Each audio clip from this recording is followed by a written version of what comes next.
बिस्मिल्लाहिर्रहमानिर्रहीम। अस्सलाम वालेकुम नाज़रीन, आप यूट्यूब चैनल देख रहे हैं। मैं इमरान खान हूँ। पाकिस्तान तहरीक इंसाफ को आज रैली निकालनी थी यौम मज़दूरों के मौके के ऊपर, और मज़दूरों का आलमी दिन है 1 मई। और वो रैली निकालने के लिए पहले इलेक्शन कमीशन ने बीच में एक रखना डाल दिया था, रुकावट पैदा करने की कोशिश की। इस्लामाबाद में दफ़ा 144 है, वहाँ पर कंटेनर लगाना शुरू कर दिए गए और तमाम रुकावटों के बावजूद फिर पाकिस्तान तहरीक इंसाफ ने अपने फैसले पर वो अटल रहे। और जब फाइनली उन्होंने कहा कि हम रैली निकालेंगे तो फिर इजाज़त मिल गई। पाकिस्तान तहरीक इंसाफ के चेयरमैन इमरान खान साहब जब लिबर्टी चौक पहुंचे तो उसके बाद जो मनाज़िर थे इब्तदाई तौर पे रैली के आगाज़ पे, ज़रा ये तस्वीरों में आप देखिए, इतनी बड़ी तादाद में दोपहर के वक्त 1 मई को अच्छी खासी गर्मी होती है और लोग बहुत बड़ी तादाद में पाकिस्तान तहरीक इंसाफ की कॉल पर निकले। इसमें तमाम तबकात के लोग हैं, अमीर हैं, गरीब हैं, मजदूर हैं, मेहनतकश हैं और आसपास के इलाकों से भी लोग आए हैं। पाकिस्तान तहरीक इंसाफ के वर्कर्स बहुत बड़ी तादाद में हैं। तो इन सब ने इकट्ठे होकर इमरान खान साहब के साथ रैली का आगाज़ किया। ये रैली इस वक्त अपने इख्तिताम पर नहीं पहुंची जिस वक्त मैं आपसे बात कर रहा हूं। मैं जब इसकी रिकॉर्डिंग कर रहा हूं वीडियो की, इमरान खान साहब का जो खिताब होगा वो अगले वीलॉग के अंदर हम शामिल कर देंगे। लेकिन ये मैं आपको बताता हूँ कि लाहौर में ऐसी पोलिटिकल रैली इससे पहले बाकी जमातें नहीं निकाल पाई। खास तौर पे मैं PMLN की बात करता हूँ। हाँ, एक बेनज़ीर भुट्टो साहिबा का इस्तकबाल हुआ था जब वो पाकिस्तान तशरीफ़ लाई थी 88 में। वो इस्तकबाल फ़कीदुल मिसाल था, वो रिकॉर्ड याफ्ता किस्म का है। नवाज शरीफ साहब ने और PMLN ने बहुत दफ़ा लाहौर में रैलियाँ निकाली हैं, लेकिन नवाज शरीफ साहब की जो अपनी पूरी सियासी तारीख है उसके अंदर जो लाहौर में एक मुनासिब रैली उनकी निकली थी वो वही थी जब वो लॉन्ग मार्च कर रहे थे अदलिया की बहाली के लिए 2009 में। और उस वक्त वकला भी उनके साथ थे, सिविल सोसाइटी भी उनके साथ थी, मीडिया भी उनके साथ था, तो उनको सपोर्ट मिल गई थी। लेकिन ये उससे बड़ी रैली है जो इमरान खान साहब ने आज निकाली है। ताहद्दे नज़र लोग थे, यानी रैली जो है वो मुस्लिम टाउन क्रॉस कर रही थी और उसका पिछला हिस्सा भी लिबर्टी चौक से आगे बढ़ रहा था। तो किलोमीटर्स के ऊपर ये रैली फैली हुई थी और लोग बहुत बड़ी तादाद में पैदल चल रहे थे। अब हुकूमत को कोई और बात तो समझ आ नहीं रही। जब भी कोई ऐसी चीज़ होती है तो हुकूमत अपनी औरतों के ज़रिए से गालिम गलोच शुरू करवा देती है, जैसा कि मरियम औरंगज़ेब साहिबा, मरियम नवाज साहिबा और दीगर कुछ ख़वातीन जो हैं वो गालिम गलोच शुरू कर देती हैं और उन्हें गुस्सा आता है। देखिए, मरियम नवाज साहिबा ने अपने बयानिए के मुंह के ऊपर वो वाली पॉलिश मल दी जो पॉलिश वो बूटों के ऊपर कर रहे थे। देखिए, इनके पास एक बयानिया था और बयानिया ये था कि वोट को इज्जत दो। बयानिया ये था कि मियाँ नवाज शरीफ साहब का इक़्तिदार ख़त्म हो गया और देखें पाकिस्तान में कितनी महंगाई हो गई और हमारे साथ ज़्यादती हो गई, जुल्म हो गया। मियाँ साहब को पहले भी निकाला गया था, आज फिर निकाल दिया। एक बयानिया इन्होंने घड़ के बना लिया था, एंटी एस्टेब्लिशमेंट किस्म का एक जाली बयानिया। लेकिन हुआ ये कि बीच में अचानक इनके हाथ में जैसे ही बुरश आया तो इन्होंने पॉलिश शुरू कर दी और ऐसी टका टका के पॉलिश की है कि वो पॉलिश की जो कालक है वो इनके बयानिया के मुँह पर मली गई है। अब बयानिया जो है वो काला हो चुका है और वो काम का नहीं है, लोग उसको पहचानने से इनकार कर रहे हैं। तो ऐसी सूरत हाल में बजाय इसके कि अपना बयानिया ठीक करने के वो इमरान खान साहब को गालियां देने पर उतर आए। मरियम नवाज साहिबा पता नहीं उन्हें नशई और पता नहीं क्या कुछ कहती रहती है अपनी तकारीर के अंदर या अपनी प्रेस कॉन्फ्रेंसेस के अंदर, और पाकिस्तान का सारा मीडिया उन्हें दिखाता है। थोड़े दिन पहले हमने देखा वो तलाल चौधरी साहब जो है वो मीडिया पर बैठे गालियाँ दे रहे थे, और मीडिया भी कौन सा, पाकिस्तान टेलीविज़न के ऊपर, और बाकायदा वो नशर किया गया। लेकिन ना पैमरा ने कोई नोटिस लिया, ना TV चैनल को बंद किया, ना किसी को बैन किया गया, ना कोई और हरकत की गई, ना कोई बंदे हटाए गए। लेकिन ये एक्शन जो है ये, क्योंकि तलाल चौधरी है इस वक्त हुकूमती जमात से उनका ताल्लुक है, तो वो PTV के ऊपर बैठ के गालियां दे सकते हैं और वो दे रहे हैं गालियां, गंदी ज़ुबानी ज़बान भी इस्तेमाल कर रहे हैं। तो मरियम नवाज, मरियम औरंगज़ेब वो बेचारे कह रहे हैं कि इमरान खान गाड़ी के अंदर बैठे हुए हैं और कारकुन पैदल चल रहे हैं। भाई, इस वक्त अगर इस पूरे रीजन के अंदर किसी लीडर की जान को सबसे ज़्यादा खतरा है तो वो इमरान खान है, जिसके ऊपर गोलियां भी चल चुकी हैं। बाहर खड़े हुए किसी भी कारकुन से पूछो या किसी भी मजदूर से या किसी भी आम आदमी से पूछो कि क्या इमरान खान को गाड़ी से बाहर निकालना चाहिए, तो हर आदमी जो उस काफिले के साथ चल रहा है बहुत बड़ी तादाद में है। आज लाखों लोगों ने पूरे पाकिस्तान के अंदर 3 जगहों पर एहतजाजी रैलियां निकाली हैं। खैबर पख्तूनख्वा के अंदर पेशावर में, दूसरा इस्लामाबाद के नज़दीक रावलपिंडी में। अब वो रावलपिंडी वाली रैली जो है वो अपने पॉइंट तक पहुंच के इस्लामाबाद में दाखिल हुए बगैर वापस वो मुड़े हैं, क्योंकि वहां पे आगे कंटेनर लगा दिए गए थे और पाकिस्तान तहरीक इंसाफ लड़ाई चाहती नहीं फिलहाल, क्योंकि मुज़ाकरात भी चल रहे हैं। कल मुज़ाकरात का एक और दौर होने वाला है, मंगल है कल। जितना मर्जी आप डिले करें वो दिन आ ही जाता है जिस दिन आपको मुज़ाकरात करने होते हैं, आप भाग नहीं सकते। लिहाजा कल के मुज़ाकरात भी होंगे तो रावलपिंडी में भी लोग बहुत बड़ी तादाद में देख रहे हैं, लेकिन लाहौर में तो रिकॉर्ड टूट गया और बहुत बड़ी तादाद में लोग इस वक्त रैली को इख्तिताम की जानिब लेकर जा रहे हैं। इमरान खान साहब खिताब करेंगे, वो खिताब सुनेंगे, फिर उसके ऊपर बाद में बात करेंगे। लेकिन ये एक कामयाब रैली है और बहुत सारे लोग जिनकी बंदे गिनने पे ड्यूटी होती है वो बेचारे सांप सूंघा हुआ है, बोल ही नहीं रहे। हो सकता है आज रात को वो निकलें और निकल कर कहें कि एजेंसियों की रिपोर्टों के मुताबिक, याद रखिएगा, हो सकता है वो ये कह रहे हों, क्योंकि इस तरह भी होता है। एजेंसियों की रिपोर्टों के मुताबिक, फलां एजेंसी के मुताबिक इतने बंदे थे, स्पेशल ब्रांच के मुताबिक इतने बंदे थे, इंडिपेंडेंट जराए के मुताबिक इतने बंदे थे, मीडिया नुमाइंदगान के मुताबिक इतने बंदे थे, और इस तरीके से ये रैली निकली है। लोग करेंगे ऐसा, लेकिन जो कैमरे की आंख है वो सारा कुछ एक्सपोज कर देती है। लोगों ने सारे रस्ते इमरान खान साहब के ऊपर फूल निछावर किए हैं और लाहौर अब उनका नहीं रहा जिनका ये हुआ करता था। एक दौर था कि लाहौर में तोती बोलता था नवाज शरीफ का, लेकिन नवाज शरीफ से लाहौर शहर छिन चुका है। बुज़दिल का कोई ग्राउंड नहीं होता, बुज़दिल की कोई रियासत नहीं होती, बुज़दिल का कोई मुल्क नहीं होता, बुज़दिल की कोई ओनरशिप नहीं होती। बुज़दिल पैसा तो कमा सकता है लेकिन इज्जत कमाना मुश्किल होता है। लड़ाई छोड़कर भाग जाना जो है ये बहुत बड़ा जुर्म होता है। नवाज शरीफ लड़ाई छोड़कर भाग गया था, हमेशा भागा है, इस मरतबा फिर भाग गया था। और नवाज शरीफ साहब इस वक्त पाकिस्तान वापस आने से डर रहे हैं। यानी मैं आपको एक स्टेटमेंट बताता हूं, आपको बहुत मजा आएगा। स्टेटमेंट जी ख्वाजा आसिफ साहब का है, जो बहुत बहादुर अपने आप को कहते हैं, और इमरान खान साहब को हाल ही में उन्होंने ताने दिए हैं कि वो सर पे एक बुलेट प्रूफ बाल्टी रख के आते हैं और वो क्यों इतना अपना सिक्योरिटी का बंदोबस्त कर रहे हैं। तो उन्होंने बहुत ताने दिए इमरान खान साहब को। हालांकि इमरान खान साहब को चाहिए कि वो अपनी सिक्योरिटी का इससे भी ज्यादा बंदोबस्त कर सकते हैं तो करें, क्योंकि उन्हें लगता है कि उन्हें जो मारेंगे उनका ताल्लुक रियासत पाकिस्तान के साथ है। इमरान खान साहब को यह लगता है कि उनको जो कत्ल करेंगे लोग उनका ताल्लुक रियासत पाकिस्तान से है, वो कहीं बाहर से आकर नहीं मारेंगे। और अंदर से जो लोग सिक्योरिटी देने के लिए पाबंद हैं उनसे इमरान खान साहब अपने आप को खतरे में समझते हैं। तो ऐसी सूरत हाल में उन्हें इंडिविजुअली ज़ाती तौर पर अपनी सिक्योरिटी, अपनी हिफाजत का बंदोबस्त करना चाहिए। ये अल्लाह रब्बुल इज़्ज़त का हुक्म भी है। बहरहाल इमरान खान साहब ने अपनी सिक्योरिटी का बंदोबस्त किया हुआ है। और ताने देने वाले ख्वाजा आसिफ साहब नवाज शरीफ के बारे में क्या कह रहे हैं कि ऐसी सूरत हाल में, जो गैर यकीनी सूरत हाल है, नवाज शरीफ को वापस नहीं बुलवा सकते। कभी सोचा आपने लीडर किसे कहते हैं?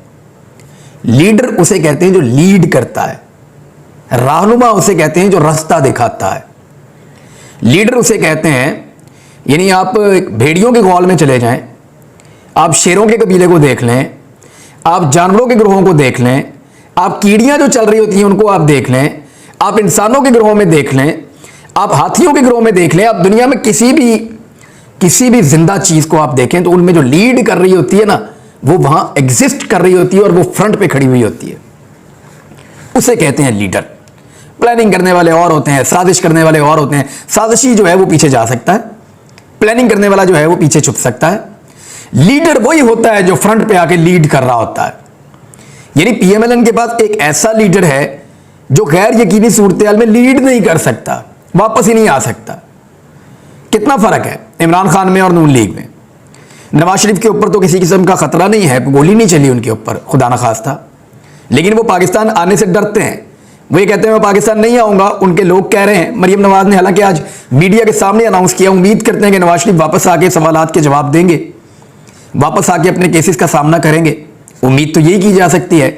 लेकिन ख्वाजा आसिफ का यह कहना है कि हमारा लीडर इस काबिल नहीं है कि इस गैर यकीनी सूरत हाल में से वापस लाया जाए। तो लीडर तो लीड करते हैं जनाब, ये तो अगर गैर यकीनी सूरत हाल है तो इसमें रास्ता कौन दिखाएगा? आपका लीडर। तो अगर नवाज शरीफ लीडर है तो वो वापस आए और आकर अपनी पार्टी को रास्ता दिखाए कि गैर यकीनी सूरत हाल है मुल्क के अंदर या पार्टी के अंदर, तो उसमें से कैसे निकालना है। तो एक्चुअली लीडर में और अपॉर्चुनिस्ट में फर्क होता है। जो अपॉर्चुनिस्ट होता है ना, जो मौके से फायदा उठाने वाला होता है, यानी ये देखा कि ये वाला बूट आ गया उसको पॉलिश कर दो, अब ये वाला बूट पुराना हो गया, ये नया बूट आ गया, इसको पॉलिश कर दो, और पॉलिश करके इक्तदार ले लो, इक्तदार लेके नीचे वालों को कहो तुम मेरे बूट पॉलिश करो।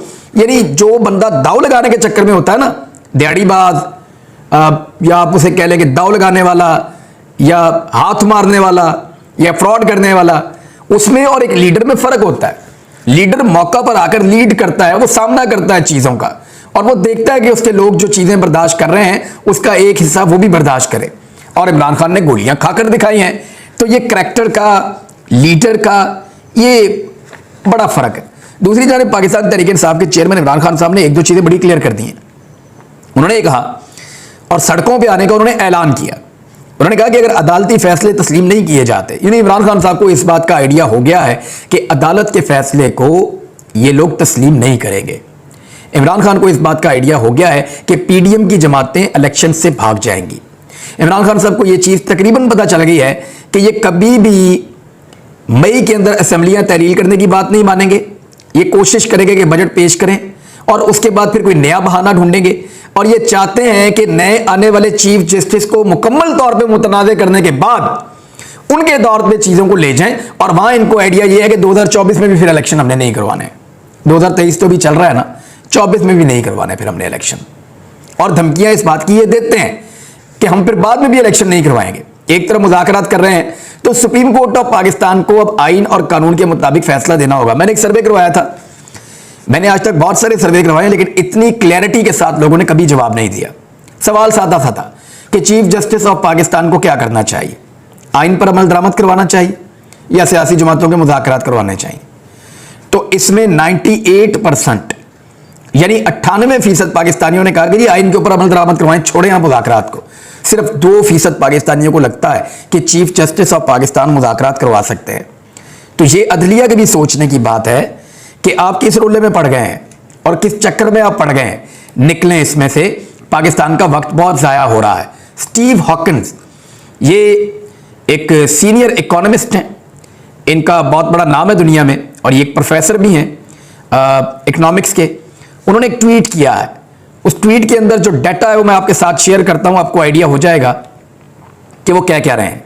स्टीव हॉकिंस कहते हैं कि ये हैरत की बात नहीं है। पहले तो उन्होंने डाटा शेयर किया है, डाटा ये बता रहा है, पहले डाटा आप देख लीजिए कि यहां पे आपको रेड कलर की लाइन में 91% दिखाई दे रहा है कि ये वो पाकिस्तानी हैं जो बहुत परेशान हैं महंगाई से, और उनके ऊपर शदीद स्ट्रेस है, दबाव है महंगाई की वजह से। और 7% वो हैं जिनके ऊपर दबाव नहीं है महंगाई की वजह से, वो महसूस करते हैं कि उनके ऊपर अभी दबाव नहीं आया महंगाई का। 7%, 2% ये हैं कि जिन्होंने इसका जवाब नहीं दिया, लेकिन 91% वही हैं जो दबाव महसूस कर रहे हैं। अब इस पे स्टीव हॉक ने अंग्रेजी में एक ट्वीट किया है, उसका ट्रांसलेशन मैं आपको बता देता हूं। उन्होंने कहा यह हैरत की बात नहीं है कि 91% पाकिस्तानी अपने माहाना अखराजात के बारे में दबाव का शिकार है। आज पाकिस्तान में सालाना महंगाई में इजाफे की शरह 62% है। पाकिस्तान का जो डाटा आ रहा है वो लगभग 47% के करीब आ रहा है, या इससे कुछ ऊपर बताया गया है। 47 से 48% के दरमियान में जो डाटा पाकिस्तान के इदारा शुमारियात से आता है वो ये कहता है कि जो सालाना महंगाई की शरह है पाकिस्तान में वो 47 से 48% है। लेकिन स्टीव हॉक के मुताबिक, और ये इकोनॉमिस्ट हैं और उनकी इंडिपेंडेंट ओपिनियन है और उनके अपने तरीकाकार है इस चीज़ को जज करने के लिए, उनके मुताबिक वो शरह गलत है। वो ये कहते हैं कि पाकिस्तान में जो महंगाई में इजाफे की शरह है, जो असल डाटा है या जो उनके मुताबिक डाटा है, जो पाकिस्तान की गवर्नमेंट डाटा दे रही है उसको वो नहीं मान रहे, उनके मुताबिक 62% है इस वक्त पाकिस्तान में महंगाई की शरह। और साथ ही उन्होंने ये कहा कि जो शरीफ हैं, वज़ीर आज़म शरीफ की बदइंतज़ामी की बदौलत पाकिस्तान माशी मौत की लिपट में आ चुका है या लपेट में आ चुका है। ये स्टीव हॉक का एक ट्वीट है। एक दो चीज़ें मैं आपको और बताता हूँ। जमहूरियत की खूबसूरती, इसके ऊपर एक नई डेफिनेशन आई है। अगले वीलॉग में कुछ बहुत इंपॉर्टेंट चीज़ें हैं, लेकिन पहले ये ज़रा सुन लें। अब छोटी सी चीज़ है, जमहूरियत की खूबसूरती। एमजीएम ने करार दिया है कि फजलुर रहमान का मुज़ाकरात से इनकार जमहूरियत की खूबसूरती की निशानी है। कैसा खूबसूरत बयान है उनका कि फजलुर रहमान का मुज़ाकरात से इनकार जमहूरियत की खूबसूरती की निशानी है। जबकि राजा रियाज साहब ने भी जमहूरियत की खूबसूरती जो है वो एक और चीज़ पे करार दिया। उन्होंने कहा अपनी लीडरशिप से इख्तलाफ करना जमहूरियत का हुस्न है, लेकिन बदकिस्मती से इसे लोटे का नाम दे दिया गया है। देखिए, इमरान खान अगर मुज़ाकरात से इनकार करें ना तो कहा जाता है कि ये तो आदमी सियासी नहीं है, कहा जाता है ये तो फस्तायत है, कहा जाता है कि ये तो फाशिस्ट लीडर है, कहा जाता है कि इस आदमी को सियासत से कोई लेना देना ही नहीं है, कहा जाता है कि ये आदमी गैर जमहूरी रवैये रखता है, कहा जाता है कि ये आदमी जमहूरियत में और जमहूरी कदरों के अंदर यकीन नहीं रखता, और बहुत सारे इल्ज़ामात लगाए जाते हैं। लेकिन अगर यही हरकत हमारे किबला मौलाना फजलुर रहमान साहब फरमा दें तो फिर कहा जाता है कि मुज़ाकरात से इनकार करना या मुज़ाकरात से भाग जाना या मुज़ाकरात का हिस्सा ना बनना ये जमहूरियत का एक हुस्न है। तो अच्छी बात है, ये क्राइटेरिया सबके लिए एक जैसा होना चाहिए। फजलुर रहमान साहब का ये बिल्कुल एक जमहूरी राइट है कि वो मुज़ाकरात के अंदर बैठें या ना बैठें। बातचीत करना चाहते हैं ठीक है, नहीं करना चाहते फिर भी ठीक है, क्योंकि आइन के अंदर तो रास्ता मौजूद है कि आप बात करें या ना करें, जाना तो आपको इलेक्शन के अंदर पड़ेगा और अल्टीमेटली इन सबको इलेक्शन में जाना पड़ेगा।